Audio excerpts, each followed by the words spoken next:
قاد الأسطورة ليونيل ميسي منتخب الأرجنتين للفوز بكأس العالم الذي غاب عن راقصي التانغو ل36 عاما. وكشف ليونيل بطل كأس العالم 2022 موقفه من اعتزال اللعب دوليا عقب الإنجاز المونديالي. وحقق ميسي حلمه وقاد الأرجنتين لتحقيق لقب كأس العالم للمرة الأولى في مسيرته والثالثة بتاريخ البلاد بعد نسختي 1978 و 1986. واستطاع قائد منتخب الأرجنتين قيادة بلاده لهذا الإنجاز بعد تسجيله هدفين في الفوز على فرنسا بركلات ترجيح 4-2 عقب نهاية اللقاء بالتعادل 3-3. وقال ميسي في تصريحات تلفزيونية: لن أعتزل اللعب مع المنتخب الوطني بعد التتويج بكأس العالم، أريد الاستمرار في اللعب كبطل. وتابع: كنت أعرف أن الله سيعطيني هذه البطولة، كان لدي إحساس أنها مكتوبة لي، وقد تحقق الحلم، انظروا إلى كأس العالم كم هي لطيفة. وأردف: كانت هذه هي الكأس التي أردتها طوال حياتي، كان هذا حلمي منذ طفولتي الذي تحقق أخيرا رغم بلوغي حاليا 35 عاما. رغم أن الفائز بلقب مونديال قطر 2022 كان المنتخب الأرجنتيني، لأن صورة واسم النجم الفرنسي كيليان مبابي كانت حاضرة في احتفالات بعض لاعبي منتخب التانغو والجماهير. صحيفة لوفيغارو الفرنسية اهتمت بأسباب الهجوم الأرجنتيني على مبابي، وكتبت: منذ التتويج باللقب العالمي لم يفوت نجوم المنتخب الأرجنتيني وجماهيره أي فرصة الهجوم على النجم الفرنسي مبابي، والواضح استهدافه ليس صدفة. أضافت: ما يحصل هو رد على شخصية مبابي، يعتبرها الخصم شخصية متعجرفة مليئة بالثقة الزائدة بالنفس من جهة أخرى هو مثابة رد على كلام مبابي نفسه لإحدى القنوات الفضائية في شهر مايو الماضي، من اعتبر أن الكرة في أمريكا اللاتينية ليست متقدمة ومتطورة كما هو الحال في أوروبا.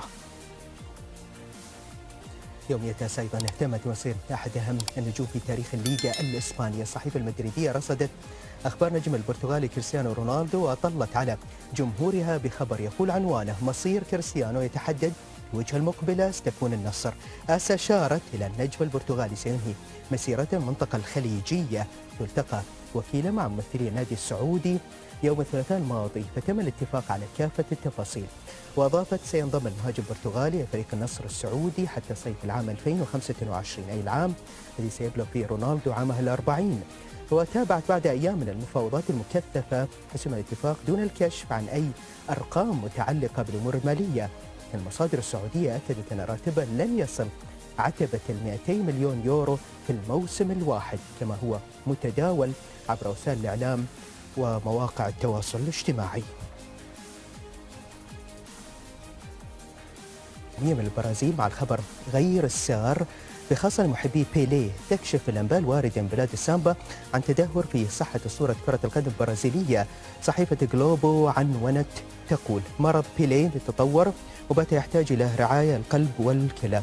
اليومية البرازيلية قالت: تم إدخال بيليه إلى مستشفى ألبرت أينشتاين في 29 من نوفمبر الفائت لإعادة تقييم العلاج الكيميائي لورم القولون وعلاج عدوى الجهاز التنفسي، لأن الفحوصات تضيف جلوبو كشفت أن الورم يزداد وبات وضع الملك يتطلب رعاية أكبر فيما يتعلق بالاختلالات الكلوية والقلبية، إذا أشارت إلى أن بيان الأطباء لم يشر إلى وضعية التهاب الجهاز التنفسي الذي كان شغل الشاغل للأطباء، كما تأكيد أن بيليه سيحتاج لتمضية فترة الأعياد في المستشفى.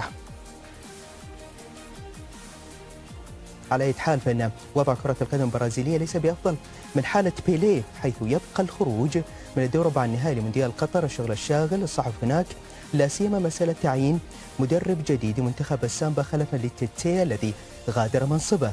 صحيفة جلوبو استعرضت الأسماء التي قد تكون خيارا المنتخب البرازيلي، وقالت: مع عدم ارتباطهما حاليا يدخل كل من زين الدين زيدان ولويس انريكي حاليا ضمن اهتمامات الفريق الوطني. اليومية البرازيلية أشارت إلى أن هناك أسماء أخرى مطروحة لخلافة تيتين بينها توماس توخيل وماوريسيو بوتشيتينو، إضافة إلى مارسيلو بييلسا، لأنها أكدت أن قرار تعيين مدرب جديد لن يتم حسمه قبل عام 2023 مع انشغال الجميع حاليا في موسم الأعياد.